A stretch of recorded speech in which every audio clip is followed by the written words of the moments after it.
So last time on Dragon Ball Z, Toga was able to grab Izuku through her own individual warp gate, bringing him to her location that the heroes wanted her isolated so that their own specific group were able to take her out. The group that we see comprised of like Gang Orca, Tsuyu, and Uraraka. However, Izuku was supposed to be included in the group taking down Shigaraki, so this is obviously throwing a wrench into those plans, which are actively trying to be rectified in this chapter, and we'll talk about that. But this was able to happen in the first place because Izuku's danger sense quirk wasn't functioning properly because of Toga's feelings for him. Because it's revealed that she straight up loves him, which we kind of expected, but the big reveal at the end of the previous chapter was her outright saying that she wants Izuku to become her boyfriend. And in this chapter, we're going to be seeing Izuku's response to that and the aftermath of all of this stuff. The chapter begins with the narration saying that even though Deku is the current One For All user who plays a vital role in this war, and even though he has come face to face with Toga numerous times, he has never realized her feelings. Besides, he has always been and always will be a crappy nerd. Is this really the narration in this chapter? It's kind of like the meme of, girls thinking that they're giving you obvious signs of liking you, but it turns out the obvious signs are like this. At this point, we see him repeating the word boyfriend and getting nervous. She says that she fell in love with him the first time they saw each other because he was covered in blood and looked like her first love from school. She says that Izuku is very cool and has to drink his blood to become like him, while smiling in a creepy way. So yeah, this is pretty much what we expected, because in Toga's flashback when she was facing Curious in the My Villain Academia arc, which is actually being brought up in these spoilers, and we'll get to that, but we saw that her first love, and also I guess first victim, or at least first public victim, did resemble Izuku. I think his name was like Saito or something, and I suppose that was like the catalyst for all of this stuff, other than Izuku just being so cool. Deku says that lovers should go to amusement parks together, hold hands, and share crepes.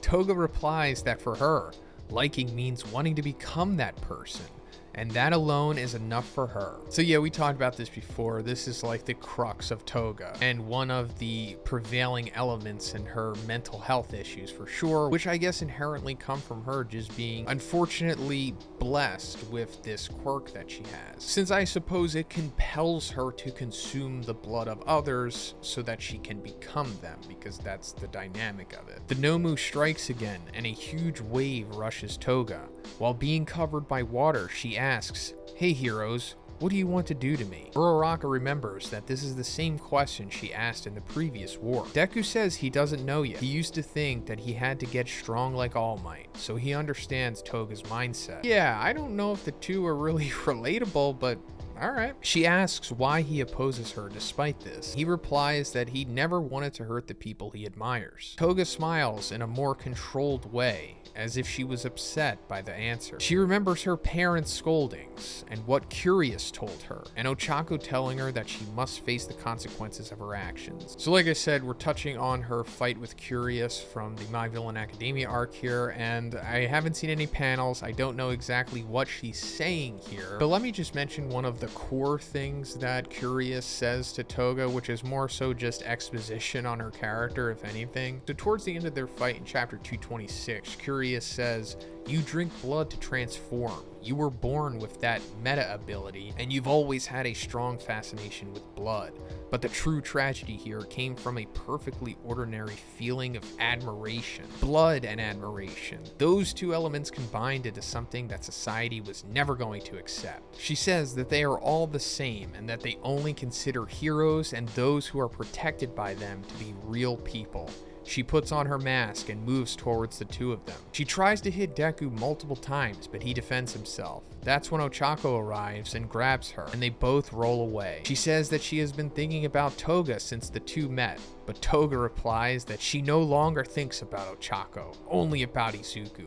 That's gotta hurt. If the world turns against her, she will also turn against the world. We see that the end of her needle threads are equipped with some sort of propulsion system, and it looks like they are going to attack Ochako, but Toga takes advantage of this chance to attack herself. She says she was hoping to be understood by Uraravity, since the two are so similar. At this point, Tsuyu appears and saves her friend. hitting Toga with a high jump kick. Deku asks if Uraraka is okay, and she replies that the cut wasn't deep. Tsuyu says that Toga is the most unpredictable enemy, so sending her to an isolated island was indeed the best decision. So I get why they're doing this, of course, at least for the narrative's perspective, but like, realistically, they don't really need to do this for Toga. I mean, the high-end Nomus with her are way much more of a threat. Like, I'm pretty sure they don't know that she has twice his blood, which makes her a massive threat here, and for sure we're going to see that come back into play. It wasn't foreshadowed a couple chapters back for no reason. The Sad Girls Parade is coming, and unfortunately, no, we're not seeing it in this chapter, but I guess, you know, as this fight goes on, it'll eventually happen, and maybe that'll spread somewhere else, or maybe it'll just be the big ending fight for Uraraka and Tsuyu or whatever. But honestly, like, one billboard hero is more than enough to like solo her, right? Just in my opinion, at least, whether I'm allowed to have that or not. It just seems like this is just too contrived, just for the fact that Uraraka can have her final battle with Toga. At the same instant that Tsuyu hit the blow, Deku has captured Toga with Black Whip, but Froppy says he needs to go. He shouldn't be wasting time with love confessions. The plan said that Himiko Toga must be defeated by Uraravity with her and other heroes' support, so they will handle it. So that right there, it's just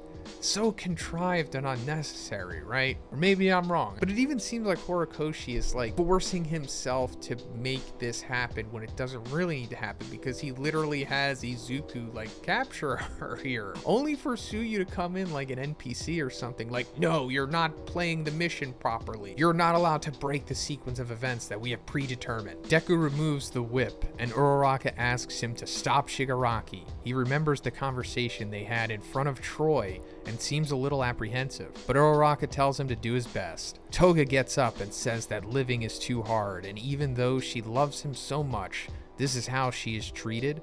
Uraraka yells once more for him to go, and Deku starts to run. End of chapter. So I get it. This was just to be a foil for Izuku, raise the stakes so that he couldn't immediately face Shigaraki, so that there would be time in between him, you know, being stuck here for a little bit. We can have the nice little fan servicey moment here, give more time for Shigaraki's dynamics to be explained and for the other heroes to face him, and to set up a way for Izuku to ultimately have his Goku moment where he shows up at the last second and saves everyone from Shigaraki.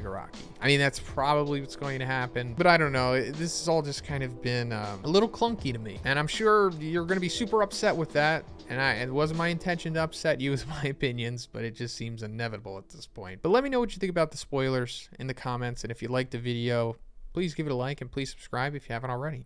Have a great day. I'll see you in the next one.